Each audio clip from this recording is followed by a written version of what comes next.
Okay. Good evening, everyone. This is Ron. A little after 6. So Monday evening, and we'll go ahead and start off with questions and see where we are. Anyone has any questions about anything we've spoke about recently, or anything in the past, or something may have grabbed your attention uh, in the last few days? Any questions or comments? Hello, this is Kathy. How's everyone doing today?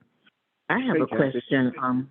Hey, Ron, I have a question about something that I just heard on the news just like 5 minutes ago. It was talking about there's a cloud of dust particles or dust that's coming from the continent of Africa that's impacting our weather in the sense of it's holding all of the hurricanes because we're in the middle of hurricane season. It's holding everything at bay. And I thought that was very interesting. I'm not certain what the significance is and what the spiritual implications of that would be, but I wanted to ask Pastor and the rest of you what your thoughts are on that. And do you see the spiritual nature of that? Is there's definitely a spiritual is definitely a spiritual event. However, before I talk about it, I would like to see if there's anyone else who would like to speak to it.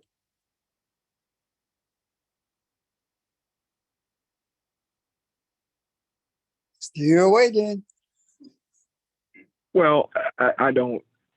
I'm just kind of pondering it, but a couple of things she said that kind of grabbed my attention. That is just the wind or breath or spirit coming from Africa, and the sand or earth, of course, deals with consciousness, and I'm just trying to put those two things together. I agree with it. It's no coincidence. That is holding up storms. It's holding up rage and fury from hitting the earth, and that I just find it interesting. This is Audrey. Hi, everybody. I just wanted to add to that. Also, there's the smoke coming down from Canada, and the smoke and the dust are kind of converging. So, what does all that mean? Wow. Anyone else?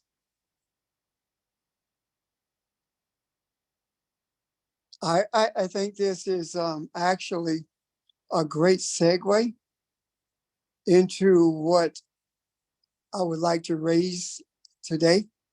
There's something I would like to bring to your attention, and it deals with an in-depth understanding of Africa and how and what a major role has played and is playing in our spiritual consciousness. When Kathy made that statement, when Kathy made the statement about the dust, the first thing came to my mind is, as it was apparently with Ron, is that it is an African consciousness that's moving in this direction differently than, stronger than what it was the last time that happened. Because the last time it happened, it had no effect on the hurricanes at all. This time it does. The smoke coming down from Canada is a convergence of a message converging to let America know that you're not exempt. We've never had smoke like this coming from Canada. We've never had dust coming from Africa holding up the hurricanes or inclement weather. Not only that, but Canada, the area from which the smoke is traveling here is an area that was a frequent place to settle for African people who were escaping slavery. So everything has spiritual connotations. The difficulty with it is that our minds are so Americanized or so Europeanized until we don't believe nothing. We think everything coincidence, or that just a freak of nature, or that that's supposed to happen that way. No, no, and no. When I was in college, I was familiarized with a word. And that word with which I was familiarized was Alke Bulan. Alke Bulan was the original name of Africa. Even though I'm familiar with that word, I did not know the depth of what it means. And now that Ron has sent a message to all of us, I think he did anyway. I know you did, didn't you, Ron? Hello? Ron, if you're talking, you're muted. I apologize. I was on mute. Yeah, I tried to. I hope everybody received it. Okay. Yeah. What I wanted to say about that is this. Africa, or Kebulan, it means rather, mother of mankind. That much we've been talking about. However, the depth of that word means Garden of Eden. And this is the oldest word known to man. Alkebulan. Alkebulan. Alkebulan.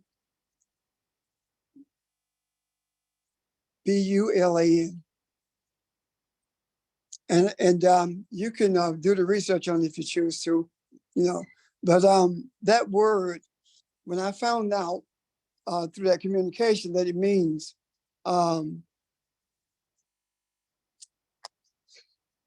Garden of Eden, something in me clicked. Something in me all made sense to me at that moment. The other thing is that says to me rather is that if we are to understand the meaning of that, then we have to understand the Garden of Eden and what's in the Garden of Eden. What is the significance of it? If we look at the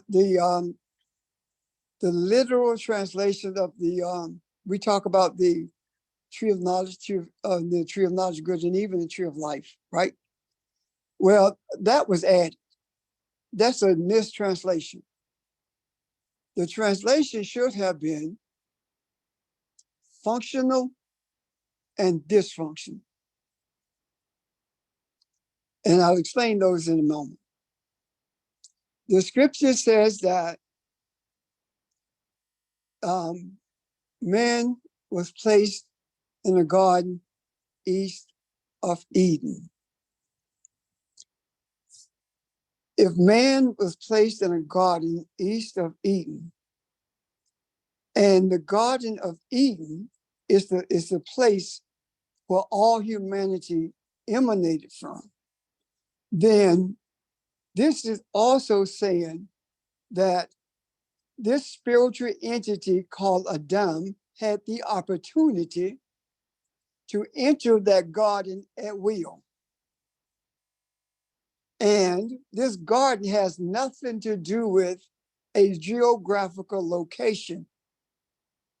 What is actually saying is this, that Al-Kebulan, which is Africa, is the beginning of all spirituality in the world. There is no spirituality in this earth that did not emanate from the Garden of Eden, or did not emanate from Al-Kebulan. Therefore, if that is true, and it is, Therefore, the African, the native of Al-Kebalan, the African, regardless of who that African intermarried with, the African is so forgiven because the African is the spiritual essence of his creator more so than anybody on the face of the earth. And if the African, and I think Nick said this quite some time ago, if we Africans in this nation or were to leave this nation, or if every African on this earth left, the whole earth would dissolve. It could not live. Because if spirituality emanated from African, then that means that all life came from that same place. So the spiritual essence of everything that exists, the spiritual essence of everything that has life came from Africa. And if the African is the one through whom all life came, then you can't live without that source of life. Has nothing to do with race. It was not the African who brought race into this society.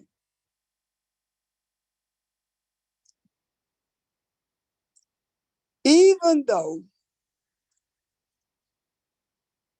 enslavement from Africa started in around 1500 or late 1400s. I do know that the earliest time it was in this country was between 1521 or 1529, one of them. And that was in South Carolina, where the first slaves were brought in the PD region. So what I'm saying in essence is this: prior to that, there was no racism in the earth prior to the slave trade.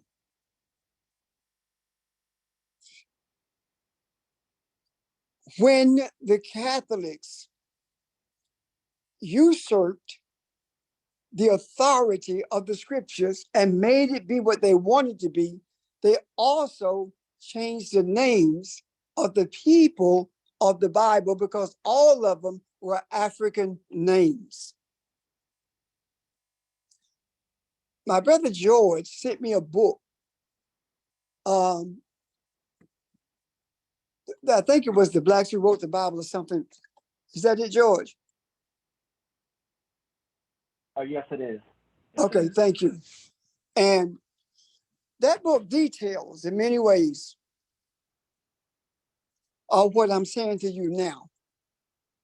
And the change of the names that was done in order to separate from the African anything that relates to quote unquote religion,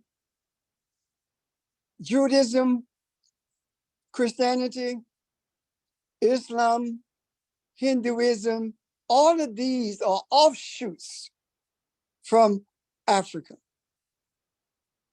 The name of the Al-Kebalan came from Kush. And the reason that was referenced in relationship to the African names or anything related to Christianity or Judaism, the reason that it connects to Egypt is because Caucasian Europeans do not want to make the real connection between all religions, all spirituality, and Kush. They do not tell the truth about Egypt. It is very hard sometimes to find the truth about Egypt. Egypt was simply a city-state in the Kushite kingdom. And the word Al-Kebalan was in existence long before Egypt was even thought about. So this has been not only that this is not only the cradle of civilization, it's the cradle of life, period. Now, are there questions? Any questions or comments? Okay. Well, you're gonna get back to the names, Yeah. and that opens up a lot of stuff. Okay. Let me look at function and dysfunction, and then I want to get to the names. Okay. Okay. Let me ask that before I put that out there on George. You have the change of names. Yes, yes. Okay, great. When I talked about the Garden of Eden and spoke about the tree of knowledge and good and evil, and tree of life are non-existent in the scriptures. That's a mistranslation. When we look at functionality and dysfunctionality, what it's saying is, in the midst of this garden, there was functionality and dysfunctionality, and we are still living in the midst of those two to this day. When you understand the spiritual essence of your being, when you begin to embrace the reality of your origin, it is then that you begin to experience what it means to be in the midst of the Garden of Eden. I'm sorry, to experience the life rather of the Garden of Eden. When you realize who you are. When you're confused about who you are, you're dysfunctional. You might do anything or say anything. And the church is the most dysfunctional institution on the face of the earth. And that dysfunctionality spills into the whole of society. And society, as a result of that dysfunctionality, is brutal, barbaric, animalistic, having no sense of its essence whatsoever. When we talk about church, we feel some kind of way. But let me tell you something. The leadership, would you mute your phone, please? The leadership in church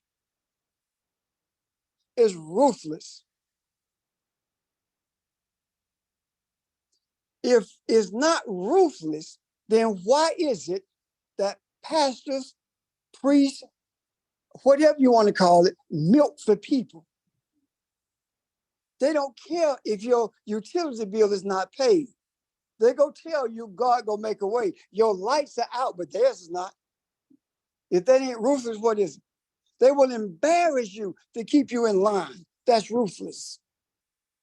But we have been indoctrinated to the extent that we believe this is a man of God. He can do no wrong. That yes, he can. We have to look at these things for what they really are. This is dysfunctionality. Government cannot function without the church. No government can do what it does if the people are not manipulated to believe in something that's not real and controlled by those doctrines and principles that we have been taught in the church. That's how we are controlled. And there are those who don't want to believe that because they're waiting on Jesus to come back. Jesus ain't coming back. He never left. They're waiting on a man to come through the sky. Why are you waiting for that? Because a European told you that Jesus was coming back in the midair. That's why you believe it. He also told you you were a slave. He also told you that you're ignorant, that your brain is too small for you to be intelligent. Do you believe that? He also told you that. And all of this came through the mouth of those who are leaders in Christianity. Period. Now,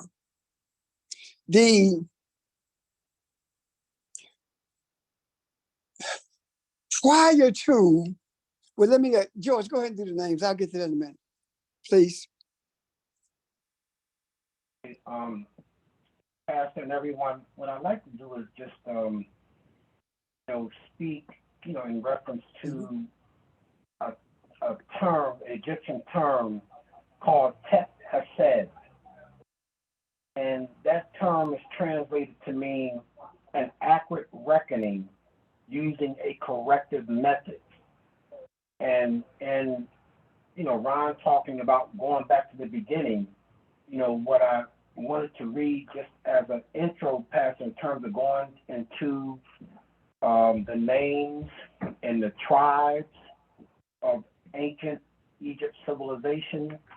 I wanted to just share that it says that Christianity has just entered in its third millennium, and on Sunday, March the 12th, 2000, the Pope John Paul II used his traditional Sunday Mass to apologize for the sins and atrocities of the church against peoples and cultures around the world for the past 2,000 years. But it says from historical evidence, the sins of the church are numerous.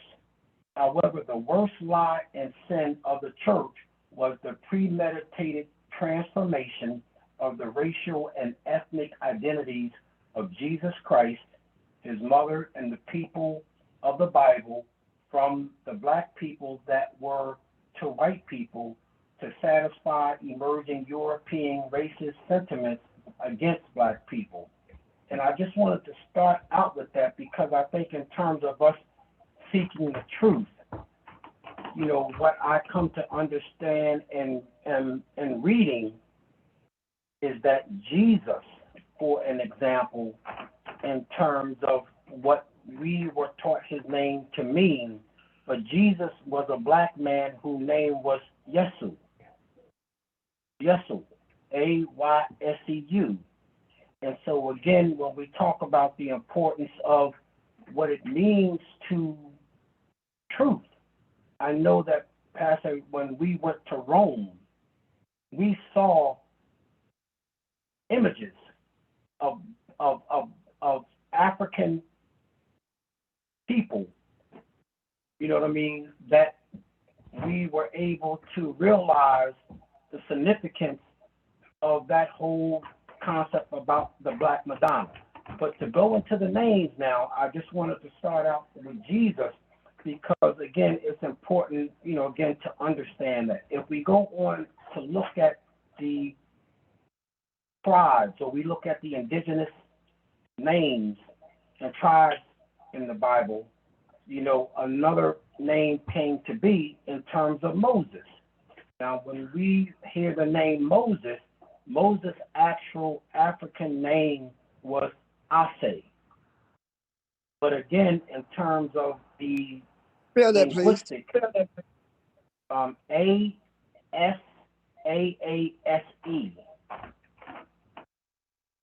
But again, when we read the Bible, we read it from the standpoint in terms of how the Ephraim tribe, which originated from the Akan tribe, because as you mentioned, it all started, in Africa, it all started in that geographical location where we know that that's where everything came from.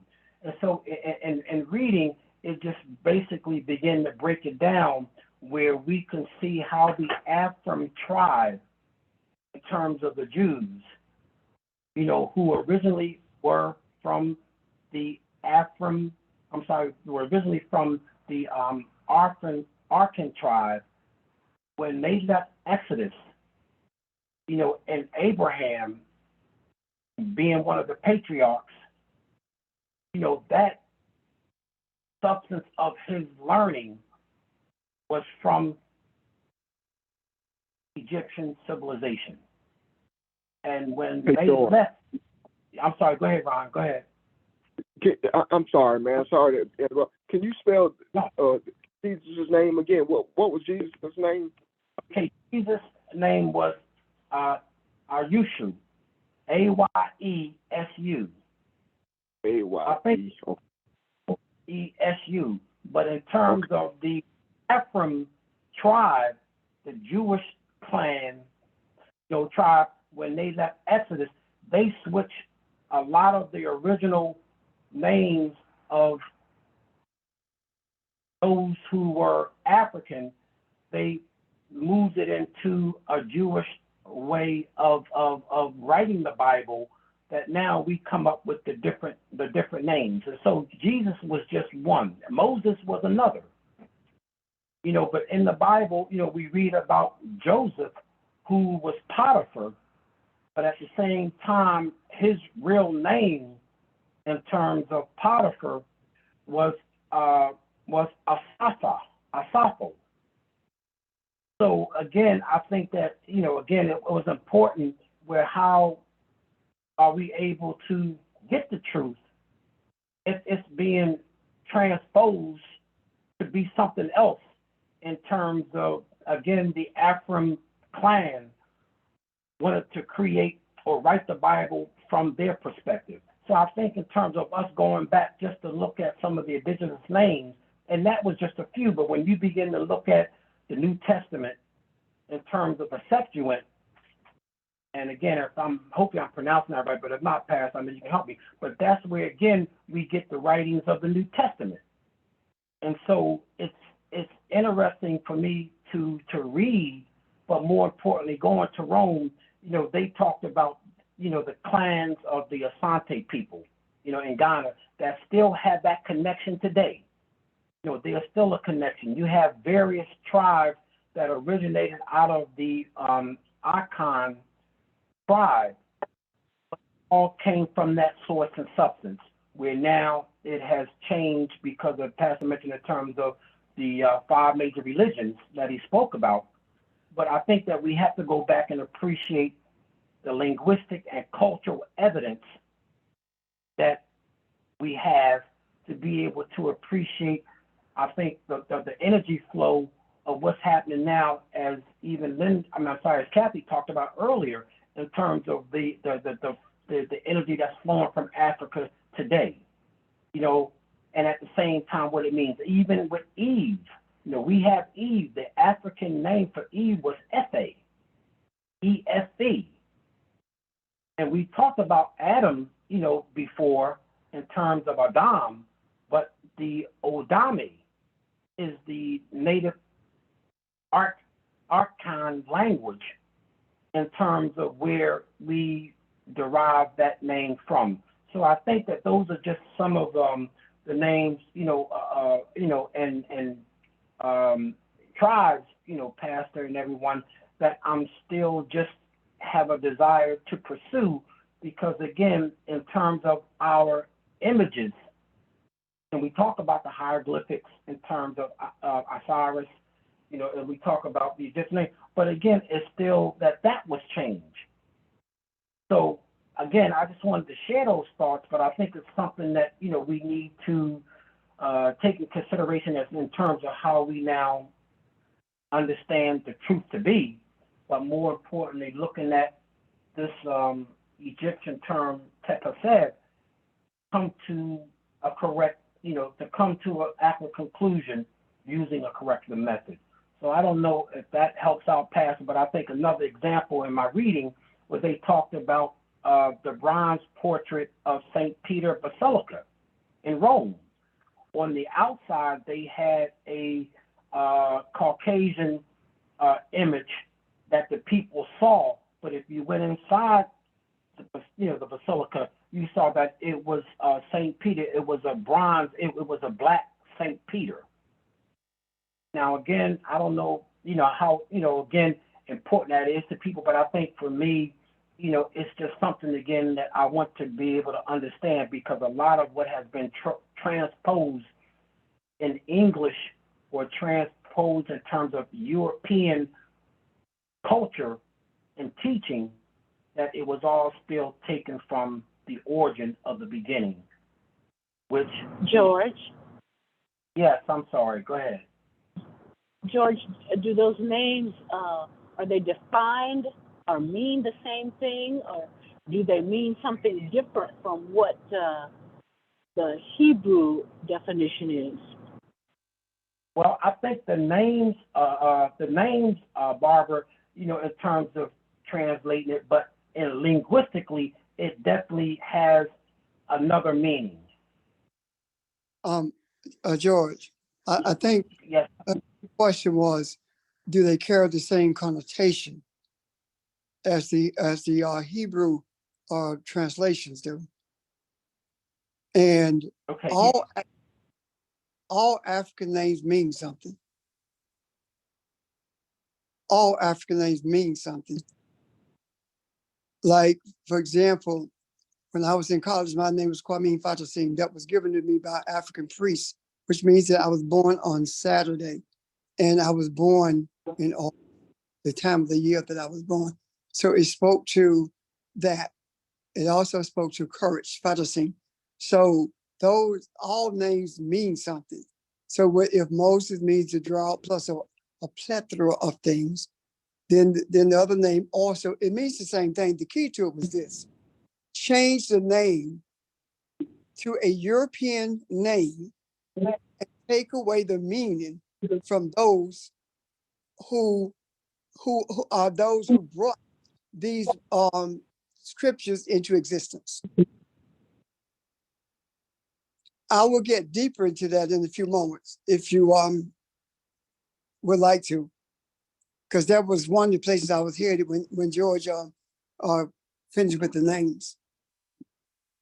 I guess my interest in it was the energy itself, because as we're saying, if Moses has a meaning and we understand it and we understand how to apply it, these names also have an energy, and maybe that energy is being recovered now. Maybe that energy is being, for lack of a better word, energized now, and that's what's fascinating to me about this, because we know that these names mean something. I was looking up something prior to getting on tonight, and the word name not only speaks of character, but it speaks of light, enlightenment. It speaks of sound, of vibration, and it speaks of environment. So I mean, there's a lot here that we're uncovering right now. Is all I'm saying. That's what kind of got me excited. Now the name, and I'm gonna say this, and I'm gonna hush y'all. The name George gave us for Jesus, AYESU, I cannot find a meaning for. Only thing I found was it has a numerical value of 8. So since I can't find a name, I don't know how they arrived at that either. But I just thought that was interesting. Thank you. Go ahead. You know, I was just gonna say, Ron, when you mentioned the number 8 now, in terms of spiritually, you know, we understand that, you know, it talks about creation. And again, we talked about, you know, being a spirit having a human experience, or, you know, being Elohim having a human experience. And so I think, again, that it's all in that substance that's at the beginning. And so I think it's something, you know, again, like you say, Ron, worth looking into when we talk about what does, you know, a Yeshu mean. So I just want to respond to what you say, Ron. Go ahead, Pastor. It has a numeric value 8. That's creation, because 8 is a new beginning, and new beginnings cannot happen if we don't bring them about. We are the creators. What happened in Genesis has nothing to do with what we are supposed to be doing. What happened in Genesis is what was created in Genesis was the substance with which we are to the substance that we are to use in order to make a new beginning for humanity. We are creators. Now, I want to pull all of this together, if I may. This is what's being said. It is important for us to know, to hear what was from the beginning. Because when we hear what was from the beginning, it does something. It brings the energy into force again. The energy that's crossing the ocean in the dust, the smoke coming out of Canada, these things are speaking to us. Now, The names, the reason I asked George to look for those names is because I wanted you to hear to hear them. Why? Because it's important for you to know where it came from. If it was not important to hear the names, why did they change them? If it was not important for you to know where all of it started, why did they lie about it? Why did they lie about Egypt instead of Cush? And Yeshu, the names that we are talking about have the same essence as when we look them up. Why do I say that? Because when you look at this through the European Christianity, there are no understandings of the name at all. The only one they tell you Peter's a rock, Andrew is a fish. That means absolutely nothing. But when you look at the essence of what these names mean in the original languages of these names, or in the Hebraic or the Aramaic understandings of these names, that's when it makes a difference. The Hebraic understanding of these names is called Hebrew, but I do believe it goes back further than that. And I'll tell you why. Because just like every African, whether it is in East Africa or West Africa, every African used the same name, Aleke Bulan, for Africa, even though they spoke different languages. Now, when we were in Savannah and saw the writings on the side of that pulpit, the history of that is, how can I understand without a teacher, is what was written there, and the slave masters did not know what was there. They thought it was just scratches. But every African understood what it was saying, even though they did not speak the same language. So what am I saying to you? The energy is more important than the language. I'm sorry, than the word, or being able to pronounce the word. The experience that you have with the name is what's important. The experience that you have with the energy that you are receiving at this moment, that's what's more important. Because none of us speak Akan, which is the language of origin for the Bible. None of us speak that. But the energy is there. And if it were not, we would not have the spiritual understanding that we have now. Any questions about that? Is that where when we meditate on the word, the words in the Bible, and that word, the original, what I'm trying to Energy, the original energy, yeah, okay. Catherine Neal asks, is that when we meditate on that word in the Bible, the original energy flows from it. First of all, the scriptures are not there for us to meditate on at all. The scriptures are there to show us how to be creators. Show us how we interact with each other. We talk about it all the time. We're creating a relationship. Or we have a broken relationship. We need to fix it. The scripture teaches us this. And this is the same thing that Jesus taught us, but we have been, the meanings have been misappropriated. So when we look at this, we can see it happening today. What are they doing in Florida and other places? They are doing their best to keep African history from being taught. Why? Why is it that any history on the face of this earth can be taught except African history? The only Africans that I know who will call us blasphemous because of what we are talking about are the ones in America who don't know jack about anything. If you know your history, it is impossible for you not to understand the scriptures. The scriptures are not history, but all history contains spirituality.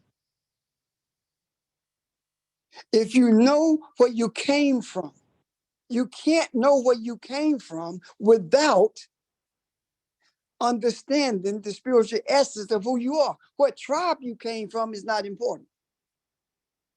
Where did you originally come from? Where did this book come from? What was it? What was its origin?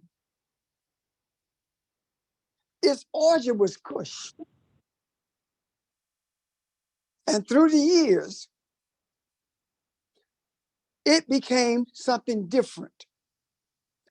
The Catholics were the first ones to introduce Christianity to the world. And when the Catholics introduced Christianity to the world, they were worshiping a Black Madonna, Mary and Jesus, and all the other disciples were Africans. That did not change until the Protestant church came into existence. And when the Protestant church came into existence, that's when racism flourished. And that's when the Catholics started putting the Black Madonna and Jesus and all the disciples who were chiseled and stoned as Africans began putting them in the basements of their or in the dungeons. Listen at what George said. If you go to the Basilica of Peter, you will see a white man out front chiseled as Peter. On the inside, you see an African chiseled as Peter. That African was put inside because of the backlash they got for having an African out front saying it was St. Peter. There were African popes until Protestant church. Now, is it not strange that the Protestant church is the driver behind racism flourishing, and all of us grew up in Protestant churches? Why? The same reason that they don't want us to know where we came from. If you don't know where you came from, you don't know where you're going. If you don't know where you came from, you don't know who you are. And we have the same values as Europeans because the same values in the church are the values of murder, values of rape, the values of robbery, all that's in the church. If you come from the root, then you may change what you say, but you can't change who you are because the root gonna remain the same. And the root of Protestantism is all of what I just said and more. If that were not true, then it would be impossible to go to church on Sunday and leave at 10 minutes after 12 and lynch somebody at 1 o'clock and go back to church Sunday evening and justify it by telling the same people that you lynched that God wants them to be docile, that you are to serve us. Would you mute your phones, or unless you have a question or comment, please? The understandings of the name of Africa speaks volume to everything else, because if that is a seed, everything else that exists grew from that seed. And the dysfunctionality speaks to the racism, speaks to the Protestant church, speaks to enslavement. The dysfunctionality speaks to that. Functionality speaks to what we are doing. Yes. I But have a comment. sure, go ahead. Um, all of this had to happen, even what's happening in Florida, as it relates to Black history, is because part of that is not is a false Black history. It's not the total truth, and if that had not, it had to be dismantled so that we could receive the truth of our roots, and that's what's being put in the macro as we speak, the truth of our roots, and that's what people will capture and take hold of, because all of this other stuff is being dismantled. But here again is the same image of what was meant for my bad is for my good, because the total dismantling of all of this stuff puts me in line to hear genuine truth. Absolutely. I agree with everything you said. Now, Yeah, that's a good point. That's a very good point. You know, I hope this adds to that. It seems to me like the energy of slavery is stronger now than it was during slavery. Um, During slavery, they could see over the wall. They knew what they wanted, and they longed for it. And now the wall has gotten so big, we don't try to peer over the wall. People are satisfied with the wall not seeing, and nobody can see past slavery. It's almost like we never existed prior to slavery. That's as far as we've gone. So when you talk about if you don't know your past, uh, yeah, I mean that's the energy that all of this is taking. We is being supplied by the African. So I think the that's energy that we are feeding off of is what Kathy introduced, what Audrey introduced. The energy that's pushing that is the energy we are feeding off. It is no coincidence that we are seeing the true meaning of the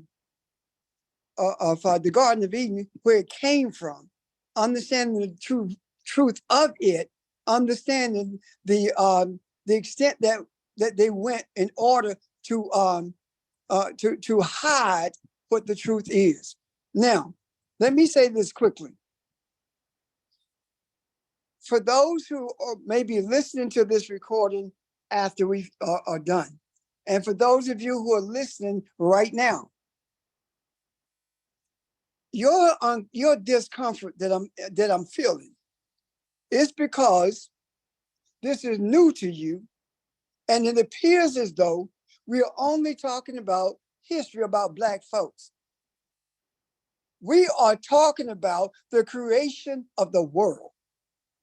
And we have been beaten down so badly until we do not believe that we are the Africans who came from Africa. We don't believe that we are the people of spirituality. We don't believe that without us, there is no spirituality in the earth. We have been beaten so badly until we believe absolutely nothing new unless it comes from the lips of a white person, a white male. So let me tell you, if you have not embraced anything, embrace the reality of your origin. Embrace the reality of the essence of who you are. The introduction of all of this is showing us where we are. Don't you know that if we are searching for truth and all of a sudden we began to see what the oldest word on the face of the earth means, and that word was changed in the 17th century They stopped using that word, and the Greeks called it Africa to take away from what it really means. Don't you think for one moment that those in power don't know the meaning of what we are talking about? They know. If they didn't know, why would they try to hide it? And I was told as a little boy, anything that a white man try to hide from you, find it, because it's important. He don't want you to know it. But I take it a step further. He don't understand it, but he don't want you to have it. So what I'm saying to you is not about church and Christianity and Baptist and Methodist. It was the Baptist, the Methodist, Presbyterian, Episcopalian, the Protestant church that spread racism. And that's all we know. Please embrace who you are. My grandmama believed with all her heart that everybody in the Bible was Black.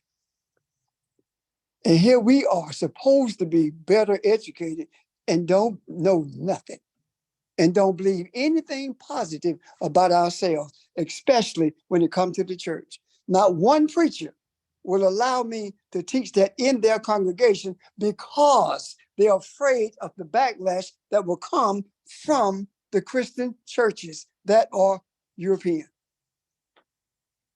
So what happened? We were taught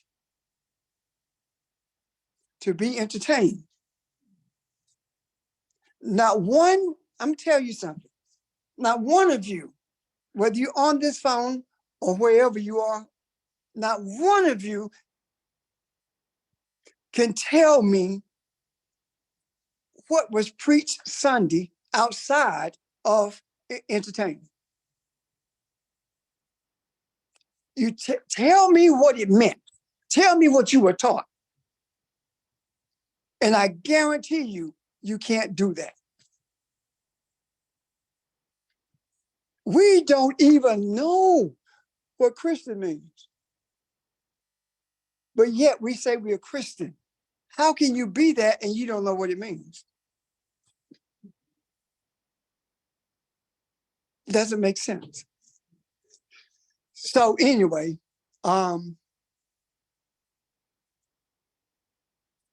if you hide the truth, it makes if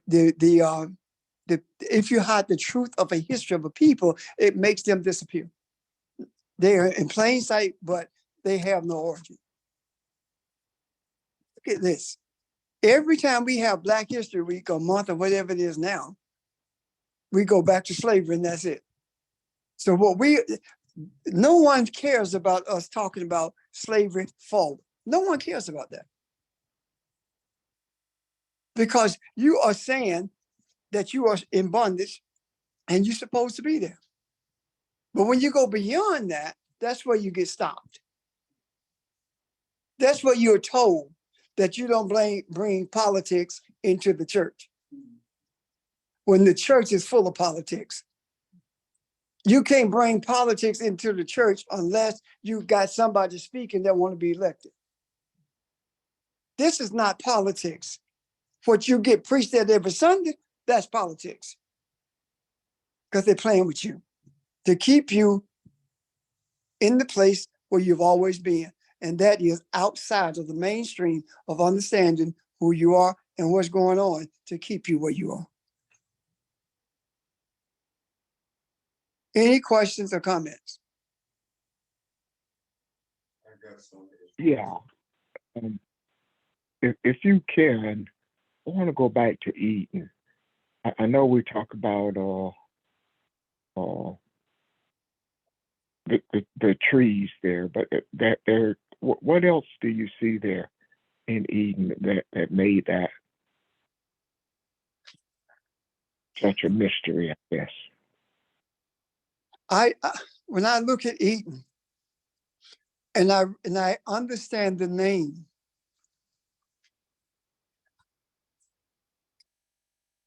if that is the name and that name is spiritual. And I'm talking about Africa's original name is spiritual. Eden is Mhm. also spiritual, which means that Africa is spiritual, is more spiritual than it is a landmass. Can you see that? Yes, It's yes. spiritual than it is physical. Can you see that, Mhm. Ron? Okay. Yes, yes. It being more spiritual than it is physical, then wherever the understanding of the origin of humanity goes, and you're the one who's carrying it, then the garden is there also. So the garden exists everywhere there is an African, everywhere there is anyone who's seeking to understand spiritual truth. The garden exists there because the garden speaks to functionality and dysfunctionality. And the flaming sword simply talks about the trial, the purity, that the purification that you have to go through, meaning that all the dross have to be burnt off of you. You have to let go of all of the falsehoods that you've been taught about spirituality before you can experience the tree of life, as we call it, but before you can function spiritually. You have to get rid of all of your material desires. You have to get rid of all of your religious antics before you are going to truly experience what spirituality is all about. Does that make sense, Mr. Roy? And the sword turning in every direction then speaks to all the religions. So there's no way to get to this except by having a desire to discard all of the things that you've learned that are not true. Yes. It's like walking. If you can imagine this in your mind, you see this huge flame, and in the midst of this flame is a sword. The sword speaks to the tongue, the speaking. That's what the sword means. And in the midst of all of this, here you are. You're standing on one side of it, and you're standing in the place of dysfunctionality, and you're dysfunctional, and you want to know what spirituality is all about, and you're already confused, and the Creator doesn't want you to be even more confused. So as you walk through there, things begin to fall off of you.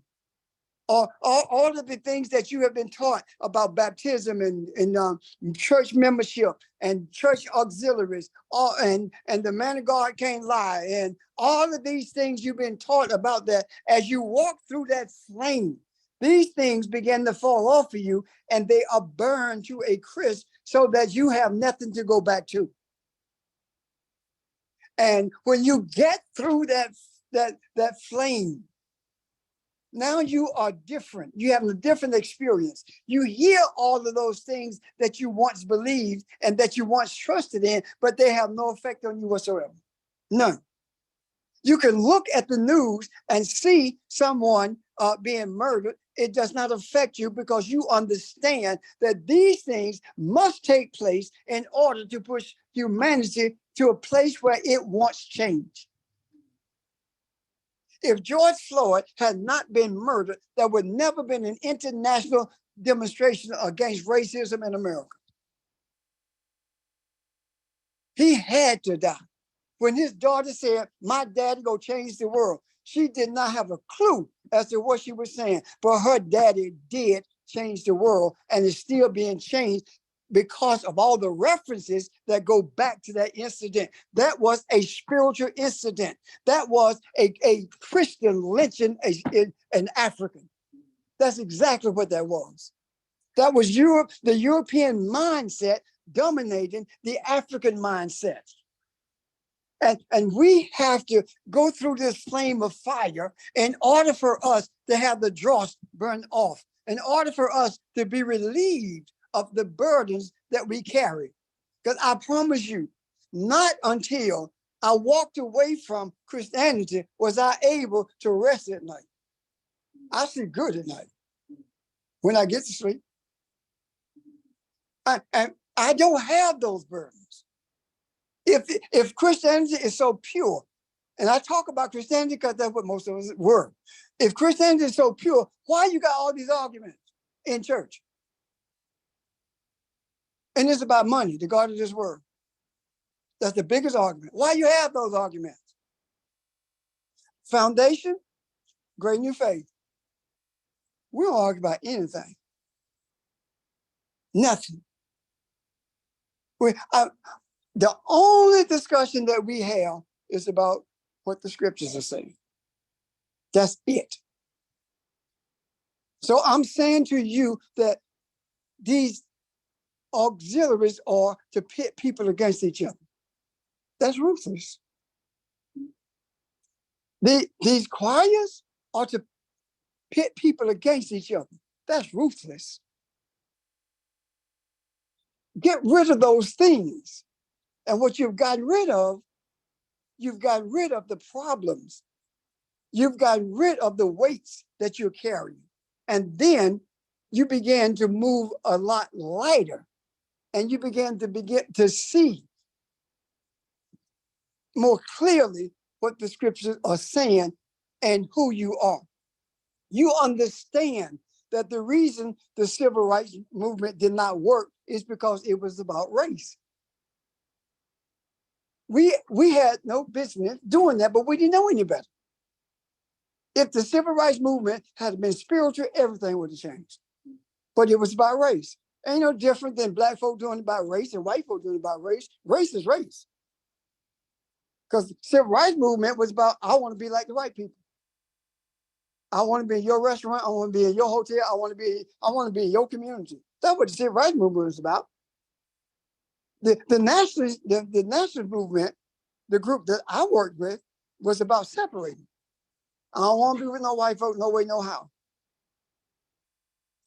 All of that's race. You cannot deal with anything based on race and expect to be spiritual. That is the reason we must understand that when we talk about Africa, we're not talking about just a landmass. We are talking about a spiritual essence.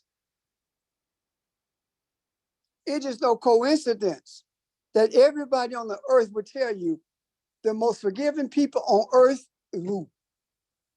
Us. That's no coincidence. That's because of the depth of spirituality. And our responsibility is to bring everyone to that place of understanding that all of us are the same because all of us came from the same place. It doesn't matter whether you are Japanese or Chinese. It does not matter whether you're Pakistani or Indian. It doesn't matter. It doesn't matter whether you are British or American. It doesn't matter. All of us came from the same place. And when we get that, when we process that in our soul, to the extent that we begin to live that, that's when we begin to manifest change, or we begin to see change manifested. That's a better way of putting it. I believe that this dust coming from Africa is going to change the energy of everything in this country. There's going to be a major shift in this nation. And the things that we are being shown spiritually are going to, they are just a drop in the bucket compared to what we are about to be exposed to. The exposure that we have right now, we wanted the exposure of everything that's wrong, right? Now it's time to expose the origin of everything that's righteous. And when we began to expose everything that's righteous, that's when the manifested change appears. But you cannot do that if you are not righteous. You can't play games with religion and then expect to be spiritual also. You understand where I'm coming from? Any questions about that? Charles?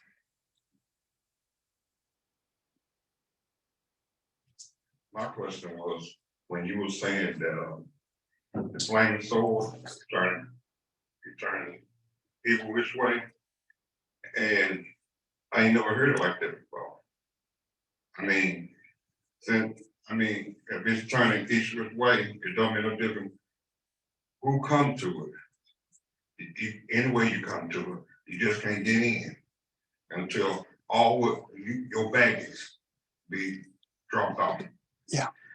And Let me say something there, Charles, before you go to the next question. Okay.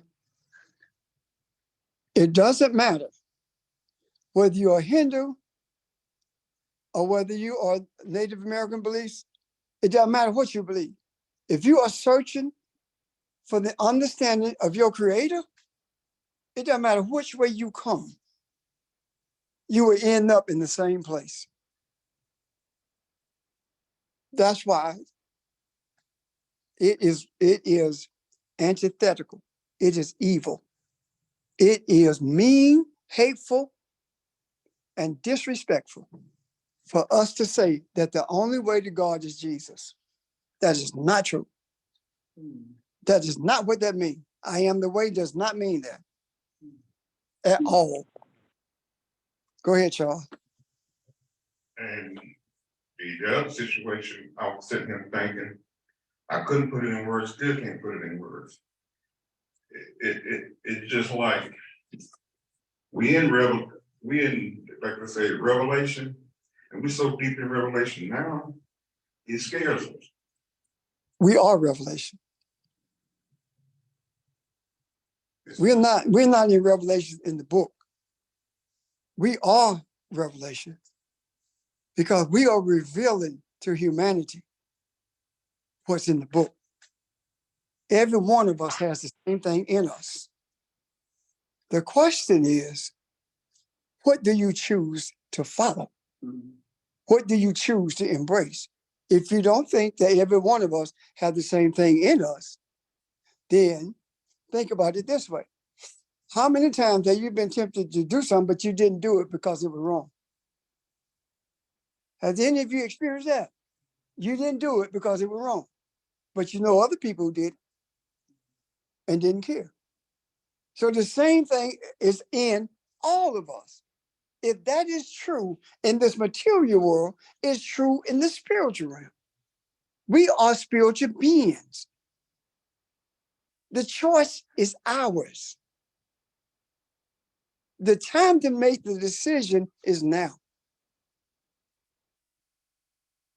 And this is not a pitch. Give your right hand to the preacher and your heart to God. This is not that.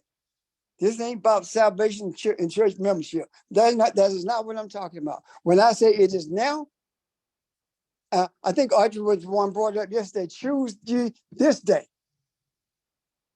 Who are you going to serve? Who are you going to submit to? Who are you going to seek? Who are you going to embrace as your creator? The God from the other side of the river on this side. The other side of the river are the gods that were created by the religions of humanity, of mankind. On this side of the river is the God that brought everything into existence and showing us that we are the essence, we are it, we are Elohim, just like we were created to be. You make that decision. Choose you this day. But as for me and my household, when I say me and my household, I'm not talking about those who in center. I'm not talking about the 5 kids. I'm not talking about Phoebe. I'm not talking about me and my household. I'm talking about the household of faith. As for me and my household, we are going to trust Yahweh. We are going to trust the essence of who we are. That's what Josh was talking about. And I know we have not been taught it that way, but that's what he was talking about. Jesus has told us so many things. Let me tell you something. Let me share this with you. We have been talking about baptism, and we understood that that Jesus, when Jesus was baptized, John said, there will come one greater than I who will baptize you with the Holy Ghost. Jesus said, I do not baptize with water, I baptize with the Spirit. So why did we baptize with water? Because we were told to. By the people who, if they can't see it with their eyes, it's not real. Because they could not see what baptizing in the Spirit is. If Jesus said that he baptized with the Spirit and not water, why are we still baptizing with water? Now,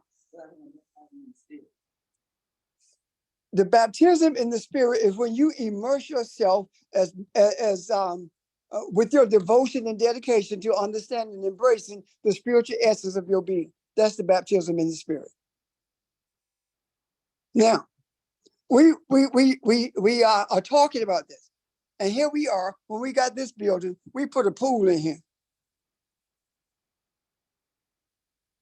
and we put it in the ground. It's in the ground. We ain't do it on purpose. There's no place we could put it. It's in the ground like a mikvah, and we were glad about that. And now it's covered up with a stage that's too heavy to move. So what is the message? You have to live the truth that you see. You have to live the truth that you know. You know it's a spiritual baptism. Yes, it's under your feet now. Because you said, I release all of my free will. I don't want it anymore. I give all my free will to my Creator. That's it. Because I don't know what to do with it anyway. And by me giving up the free will that I have, the Creator took charge. And we ended up covering this. And we have never used it. And we've never moved it since it's been sitting here. No, Psalms more than the church. Baptism, I mean, honestly, what I'm saying is this: when you know the truth, then you're supposed to become the truth. I'm sorry, embrace, embrace the truth. I'm not talking about have faith in the truth. I'm talking about knowing the truth. Faith is not enough, because faith talks about hoping for something. Knowing talks about, I ain't got to hope for nothing. It's here. I see it for what it is. I don't have faith. It's not enough. When Jesus said the faith of a mustard seed, what does it grow into? Knowing. It grows into knowing. And if you never get to the place of knowing, then you are stagnant where you are, and you will not see anything spiritual. It's about knowing. Knowing in the scriptures, in the Hebrew, yada. It's about having intercourse with the spiritual essence of who you are.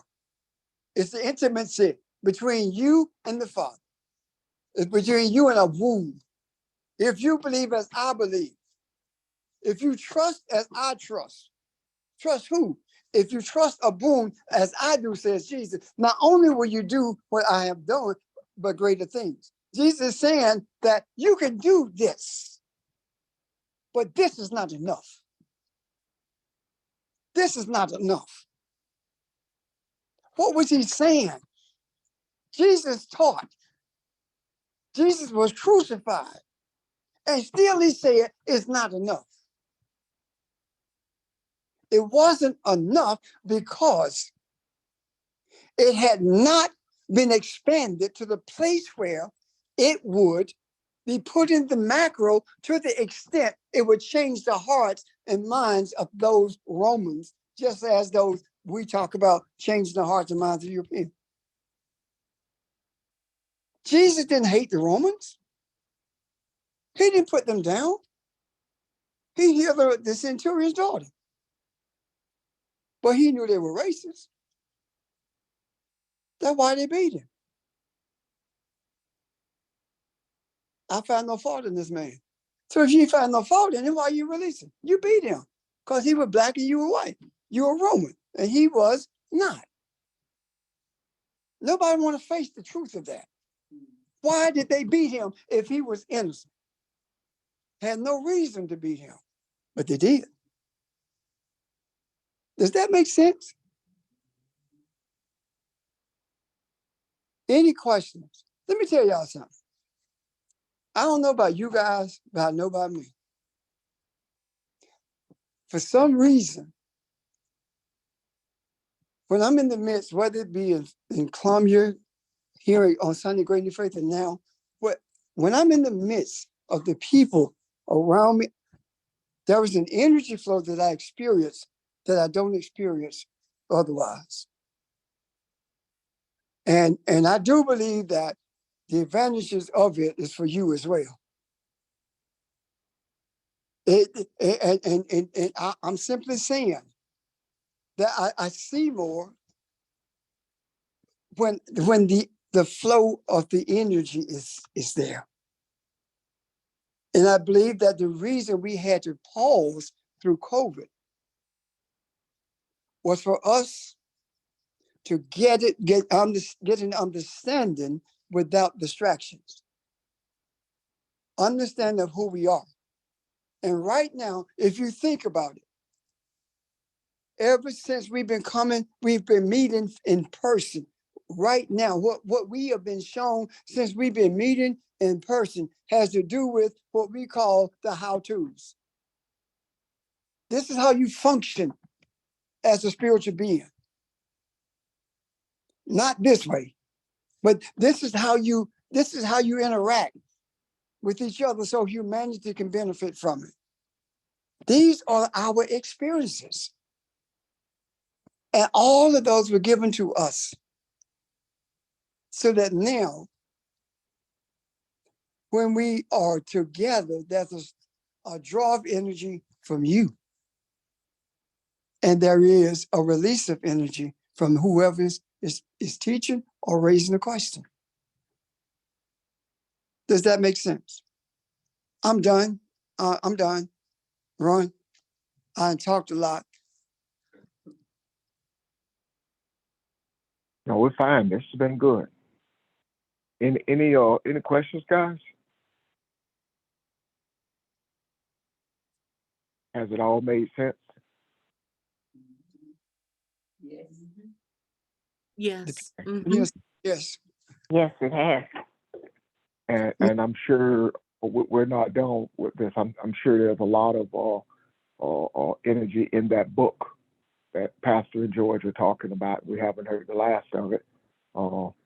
Don't forget, our meditations about the energy that we've received, how, releasing the energy, and don't forget who we are as far as being one and being there with each other, okay, through the week. One thing I missed. I intended to say this earlier. When Barbara asked the question, did these things mean the same thing? And Ron said that the numerical value is 8, which is a new beginning, a time for man to create. That spoke to what Jesus came to do, to teach us how to create in a spiritual way. Now, I intend to look at the names that George has given, and I'm sure he and others are going to do the same thing, because I want to know. I know the same energy is attached to it, but I want to know it's the same interpretation that's attached to them also. And that may be difficult to find. because we're talking about a language that emanated from the Akan. And that language was spoken by several different people, but now you have the Igbo, the Ewe, you have different dialects. So it may be difficult to find the meaning of these names. However, I do believe that it may be possible for us to research the suffixes and prefixes of these names and understand what they're saying. If we are not able to do that, it does not matter. Because if we need to do that, the Creator will guide us to the source so we can do it. It may very well be we are simply to absorb the energy from what we know or what we're being shown. Does that make sense? Does that make, Barbara Jean, does that make sense to your question? Absolutely. Thank you. I think I'm done. Okay. Angela, well, Angela got a question. No, ain't no so. Wait till you get the mic, my dear. Everybody else want to hear you. I don't want to repeat no more. Go ahead. My question was, we learned about Africa. So did that get the rivers that were flowing? So does that change? Or that doesn't change? The rivers don't change. See, please understand this. Everyone, I want to say it again for the first time. These are not rivers. The names of the rivers speaks to personality. The names of the rivers speak to the essence of different tribes. This is talking about spiritual flow. This is not a storybook about some people who were brought out of Egypt. Let me give you one benefit I got from the book is this, from the understanding. If would you mute your phone, please? If Abraham went into Egypt, and if Abraham went into Egypt, there's no problem with the language. There's no mention when Joseph and his family went in there. There was no mention of a language barrier. So how is it that Joseph could go in there and rise to the rank of a vice pharaoh if he cannot speak the language and if he's not a part of the culture? All these people spoke the same language. This is an allegory being told, and it's saying, regardless of who you are and where you go, in this spiritual, not bubble, but in this spiritual space rather, S-P-A-C-E, in this spiritual space, we speak the same language. And it's not talking about Spanish, English, Kiswahili, that kind of stuff. It's talking about how you hear. We talked about this. You don't hear and process the same way I do. If I say something and ask you what I say, when you say it back to me, you use different words. That's how you heard. And that's why it's so important to raise questions, because you may have heard it differently than I intended. Make sense? This is the language issue that we're not. So I'm done. Okay, Shirley.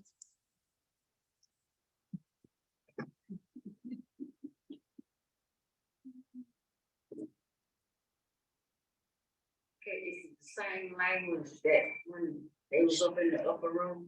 No. Not. What? Did you hear a question? No, and we didn't hear Angela's either. Okay. Shirley's question. Angela, what was your question? I'm sorry. About the rivers. Oh, about the river. She asked about whether the river's the same in the garden. Gaizon. Okay. Yeah. Okay. Yeah. And now Shirley's question was about the language in the upper room. what it is, they're not talking loud. They talk with those soft voices. The upper room has nothing to do with what we call tongues. When it says they heard in their own language, they heard the way they process. Keep in mind, wasn't no Japanese up in the upper room. Wasn't no Chinese in the upper room. Wasn't nobody from England in the upper room. There was nobody in the upper room except those disciples and the people who were around them, their community, and all of them spoke the same language.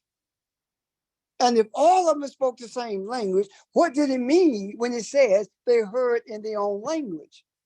It means that they heard differently than each other. You and Gunn are married for 500 years. and you still don't process and hear the same way. That's what he's talking about. You don't process the same. The scriptures have been manipulated so badly and has awful translations to the extent that we have to rethink and research everything that we see. Because it is the reason that this holy, the laying on of hands and stuff, I've been through that. And the speaking, I've been through all of that. So why does it work the way it does? Because you will function any way you've been trained. We've been taught to believe that the tongues come with the laying on of hands. I know I was. But that's not what the scripture is talking about. What that does is separate people, because what happens is, if you have not received the Holy Spirit with the evidence of speaking in tongues, you ain't saved. Is that not the prevailing attitude?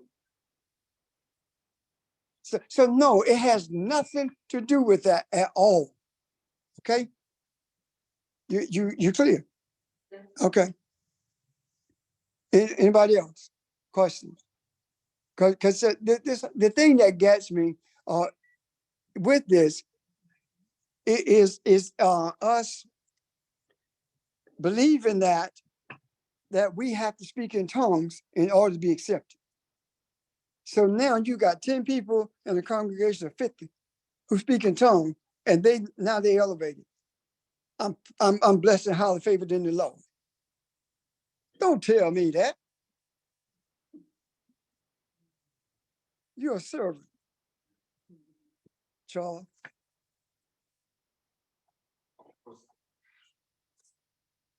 Now Charles sitting right there with a mic and talking without it. Question I had, you had said it, because we learning now, and what the Caucasian, the European had covered up.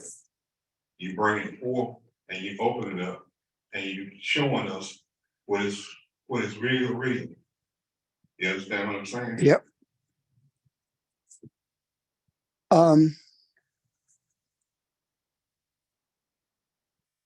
The effort is to do that. Every time we come together, that's the purpose of it, to see truth. That's the purpose. And I know you hear that word so often, truth. It's all about seeing more light today than you saw yesterday. It's all about being more enlightened than you were before. So you don't walk around in darkness. You know what walking around in darkness is, and the reason you stumble in the darkness? Because you don't understand the wisdom. We say it all the time, you've been kept me in the dark. You didn't explain it to me. So when we're walking around in darkness, we're walking around in the midst of wisdom and don't even realize it. So when we make every effort to bring enlightenment, now you're in that darkness, you don't understand it, you raise a question next time we are together, or you call somebody. Does that make sense? Okay. One of the other things that we are going to have to look at, we've looked at Jesus and we've looked at communion. We got to look at the cross. And we'll do that. We will look at the cross in relationship to the ark. And that would all that would be explained then. All I'm saying is this: if we are going to peel part of the apple, we might well peel the whole thing. Okay? Pastor, I Yes, have a ma'am. question. When you were speaking of walking in darkness, I guess, and I'm not certain how I want to form this question, but when you deny your heritage, you are walking in darkness, correct? Because I heard Whoopi Goldberg say the other day that she is not an African American, she is an American. And she was speaking in reference to some of the bills and things that, some of the things that's going on in Florida and how appalled she was by all of those things. That hurt me for her because I saw that she is trying to totally disconnect from her heritage. So that is an example of walking in darkness, correct? Yeah, it's correct. You caught me in the midst of a swallow. I was drinking some water. But yeah, you're absolutely correct. I am not an American. I am African who lives in America. Because I do not enjoy the privileges that Americans enjoy. And the only Americans who recognize in this society are Caucasians, people of European heritage. And we call it white privilege. I don't have those privileges. I don't have the same rights that they have. So I'm an African who lives in America. To say that you're an American does not only deny your heritage, but it also denies institutional racism. Any other questions about that or anything?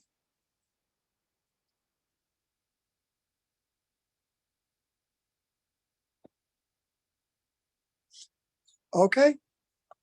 Well, I think I didn't hear it, but it sounds to me like she was speaking politically, as to say, I am entitled to all those rights and privileges, even though I don't have them, I'm entitled to them.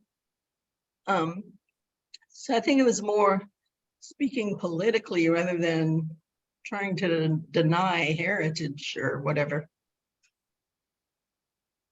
People who heard But her. I think, in my opinion, you could speak politically without denouncing. Why was it important to denounce the African part when that is how we identify ourselves? That's who we are. And though she may have been speaking politically and making her point, because I can't remember the rest of what she said, because to be honest, I got stuck right there. And she was very adamant about saying, I am not African American, I am an American. And to just separate yourself from the African part of it, that bothered me. Even if she's making a political statement, why was that the first go-to that you needed to have that separation to identify as American? That just did not sit well with me. And that's the same principle that's being exercised in Egypt right now. When, what that dude named the comedian, Hart? Kevin Hart went to Egypt to do a comedy show. He said something about it's good to have all of us Africans together, something like that. And they shut the show down. The Egyptians say they are not Africans. And they are not. They're Arabs. But what they are doing is denying the heritage of the African. And that bothers me also. It really does. To hear someone say, I'm not an African, I'm American, because I grew up listening to people say that. I'm in college and we debating with people who were saying that. The people who were in SCLC, Martin Luther King group, those are the people who say, I'm not African, I'm an American. So why is it that if I'm in England, I'm an African? I'm not English, I'm an African. In America, if you are an Italian American, you are enjoying the privileges because you're Italian. Do you think for a moment that Obama could have gotten away with saying the same things that DeSantis is saying? No. No. His mama was white, but he doesn't look right. So he can't do that. So I have deep convictions about that. And I remember one time I was a Negro, then I was Black, then I was an Afro-American, and then African-American. And I remember distinctively hearing the news commentators say that Jesse Jackson was the first one to say that we're African-Americans. There has been no bigger lie told, because I know, along with several other people, that when we were saying at the National Black Political Convention that we are Africans, we are Africans, we are African-Americans. Jesse said we are Afro-Americans. We are Black or we're Afro. I remember that distinctively. So what am I saying to you? It empowers other people when you deny that you're African. When you deny you're African, then what are you? Seriously. Did you leave your Africanness on the ship? I'm serious. We have, it's something that always has stuck in my craw about that.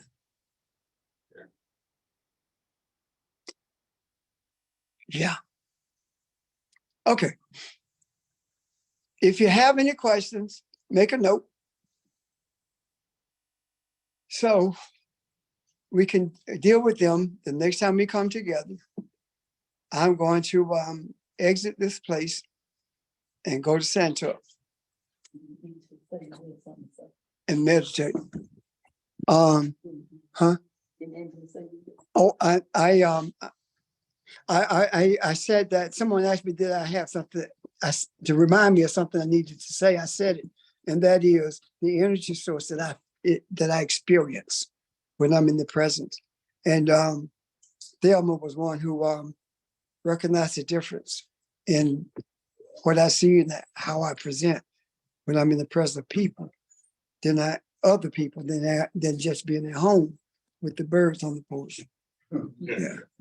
So again, thank you guys. Appreciate it. Ron, it's in your hands. Thank you. Thank you, everybody. Hope you have a great week and look forward to Saturday. All right. Thank you. Everyone. Bye. Bye. Thank you. Bye. Bye, everybody.